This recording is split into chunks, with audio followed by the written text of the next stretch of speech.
मोदी जी ने रिट्वीट किया, उसके बाद मीडिया आया, लोगों ने मुझे जाना, मज़ाक भी बनाया फ्रेंड्स ने, बट अभी नहीं है, अभी सारे सपोर्ट में हैं। मेरा ये नहीं है कि मेरा फ़ेम बढ़ेगा, मेरा ये है जहाँ पे भी कूड़ा होगा वहाँ पे म्युनिसिपैलिटी आएगी, यहाँ पे साफ रहेगा। यहाँ पे आते हैं जो सर्विसेज़ है, बट वो डेली नहीं आते। जब घरों में इतना कूड़ा जम जाएगा तो लोग मजबूर ही हो जाएँगे पानी में फेंकने के लिए। मैं बस इतना चाहती हूँ कि इस कश्मीर में कूड़ा ना रहे।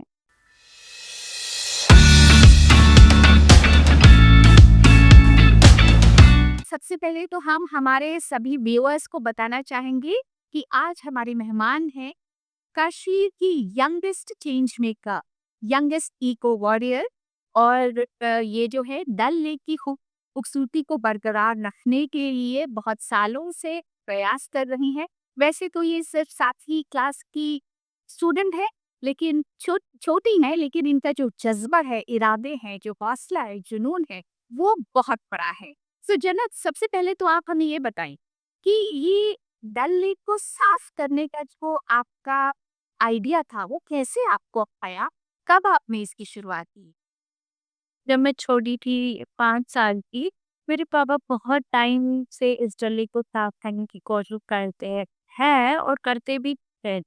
तो एक बार मैंने अपने पापा से पूछा, "आप इस गली को क्यों साफ करते हो?" उन्होंने बोला कि मैं एक टूरिस्ट के साथ गया, अगर उसने सिगरेट पिया और उसके बाद इसने पानी में उसको थोड़ा डिप किया और अपनी जेब में रखा। तो मेरे पापा ने उसको पूछा कि आपने ऐसा क्यों किया जबकि वहाँ बहुत ज़्यादा कूड़ा? तो उसने बोला, अगर मैं यहाँ पे ऐसे कूड़ा डालूँगा तो यहाँ गंदा हो जाएगा, जबकि वहाँ पे बहुत ज़्यादा कूड़ा है। तो मेरे पापा ने सोचा, अगर इतना कूड़ा यहाँ पे है और वो कंट्रोल इतनी छोटी चीज़ को कर पाता है, तो हम क्यों नहीं, इस डल लेक में हम यहाँ ही रहते, तो हम क्यों नहीं कंट्रोल कर पाए? टूरिस्ट यहाँ आते, अगर यहाँ पे ऐसी गंदगी रहेगी, तो यहाँ पे कोई नहीं आएगा। फिर तब से अभी तक मैं स्टार्ट कर रही हूँ, मैंने फिर अ, शुरू किया अपने पापा के साथ इस डल लेक को साफ करना। जब आपने ये शुरुआत की, तो क्या लोगों को इससे विश्वास हुआ? किसी ने आपका मज़ाक उड़ाया या आपको डिस्करेज किया कि क्या कर रही हो? क्या फ़ायदा होगा? कुछ नहीं होगा, अकेले करने से क्या होगा तुम्हारे? ऐसा कुछ हुआ या लोगों ने फिर साथ देना एकदम शुरू कर दिया? पहले तो मतलब सपोर्ट नहीं किया, फिर जब मोदी जी ने रिट्वीट किया, उसके बाद मीडिया आया, लोगों ने मुझे जाना, फिर उनने सपोर्ट किया, मगर मेरे स्कूल ने मुझे सपोर्ट नहीं किया, जो कि वो अभी भी नहीं करते। मज़ाक भी बनाया फ्रेंड्स ने, बट अभी नहीं है, अभी सारे सपोर्ट में हैं। जहाँ तक मुझे अभी पता है कि आपको कुछ ही दिनों में आई थिंक सितंबर में आपको ग्लोबल एक वर्ल्ड कप है चेंज मेकर्स का। तो you will be representing Jammu and Kashmir at this particular event और ये 1 मिलियन फॉर 1 बिलियन एक यूनाइटेड नेशंस की मान्यता प्राप्त ऑर्गेनाइजेशन है जो ये होल्ड कर रही है इस इवेंट को। तो आपको जम्मू कश्मीर का प्रतिनिधित्व वहाँ करना ही है, you are representing our state. तो कैसा आपको लगा? मुझे बहुत ज़्यादा अच्छा लग रहा है कि मैं यंगेस्ट चेंज मेकर कश्मीर से हूँ और मैं जम्मू एंड कश्मीर को वहाँ रिप्रेजेंट करूँगी। मेरा ये नहीं है कि मेरा फ़ेम बढ़ेगा, मेरा ये है कि यहाँ पे जितना भी, यहाँ पे जहाँ पे भी कूड़ा होगा वहाँ पे म्युनिसिपैलिटी आएगी, यहाँ पे साफ रहेगा। मैं बहुत ज़्यादा खुश हूँ कि मैं वहाँ जम्मू एंड कश्मीर को रिप्रेजेंट करूँगी।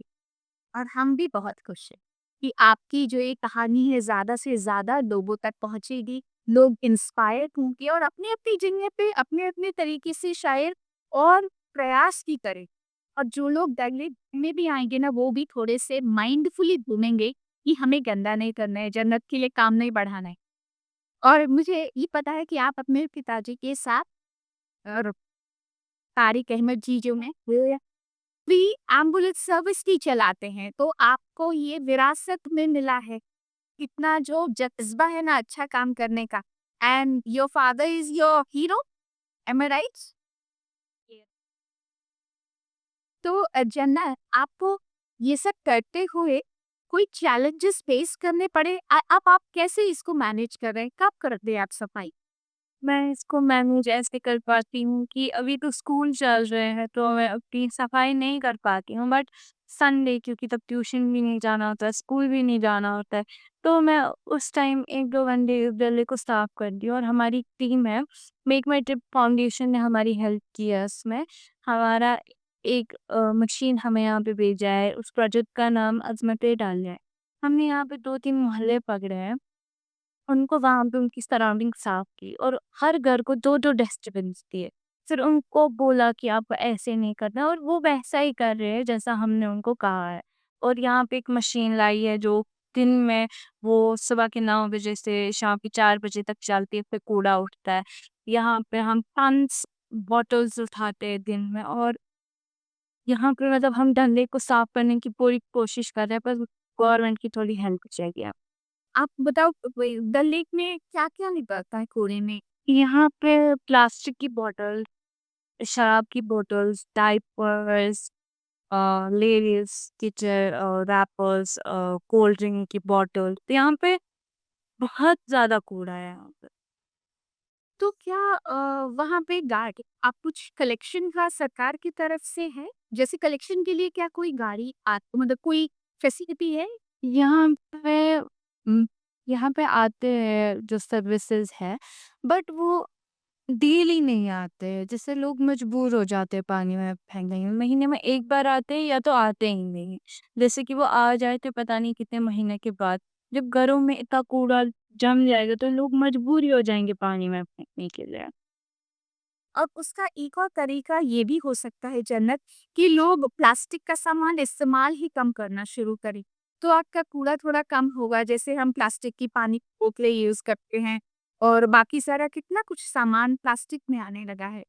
तो जो टूरिस्ट है वो भी ध्यान रखे और जो वहाँ रह भी रहे हैं वो भी थोड़ा माइंडफुली चीज़ों को यूज़ करें कि प्लास्टिक हम ज़्यादा इस्तेमाल करेंगे तो डेफिनेटली क्रैश ज़्यादा जनरेट होगा। और अगर आप डल लेक में से भी उसको निकलवा देंगे, लेकिन वो कहीं न कहीं जाके तो इकट्ठा होगा, ये डल लेक से भी कचरा तो कहीं पहाड़ पे पड़ा रहेगा। तो उसका अगर हम सब चीज़ें इकट्ठी करके डाल देते तो उसका सेग्रीगेशन मुश्किल हो जाता है और वो गीला सूखा सब मिक्स हो जाता है। मेरे ख़्याल से आपने डस्टबिन्स वग़ैरह भी प्रोवाइड कराए थे लोगों को? हम डस्टबिन प्रोवाइड कर रहे हैं हर एक जगह पे। हमने शिकारे वालों को भी जितने भी घाट है, घाट नंबर 1 से 15 नहीं जितने भी यहाँ पे घाट है, हमने सबको अब जहाँ पे भी देखेंगे हर एक शिकार में हमने डस्टबिन दिया है। और आपका मिशन डल लेक को लेके जन्नत क्या आगे सपना है? क्या करना चाहते हैं आप? मैं चाहती हूँ कि ये डल लेक सिर्फ डल लेक की बात नहीं है, वाटर बॉडीज़ की सिर्फ बात नहीं है। यहाँ पे रोड्स की बात है, मतलब यहाँ पे जो भी बच्चा जो होता है वो कुछ भी खाता है वो नीचे फेंक और मैं चाहती हूँ ऐसा ना हो।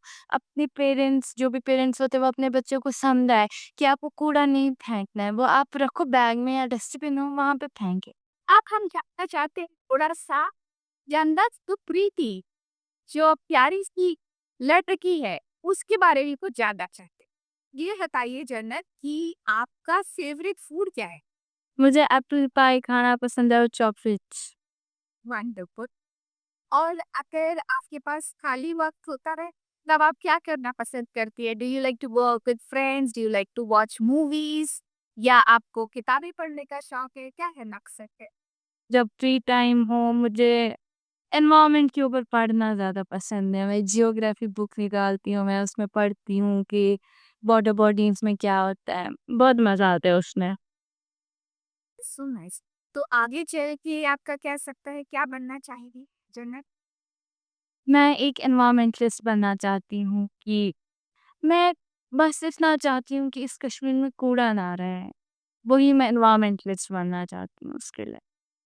बहुत बहुत अच्छी सोच है जन्नत एंड गॉड ब्लेस यू इसी तरीके से आप मेहनत है आप डेफिनेटली एनवायरमेंटलिस्ट बन जाओगी और हमें आप जैसी सोच वाले बच्चों की बहुत ज़रूरत है जो आगे चल के अपने कंट्री के लिए अपने रीजन के लिए अपनी कंट्री के लिए अच्छा अच्छा काम करे जैसे आप कर रहे हो and we really wish you the very best अपने मिशन जो आपने लिया हुआ है मिशन डल लेक के लिए और साथ ही अब आप जाने वाली है for this event global change makers और यहाँ हमारे स्टेट को रिप्रेजेंट कर रही हैं तो wish you the very best for that also and in this beach section pleasure talking with you thank you so much for joining us channel tech one अब आपके व्हाट्सएप पर।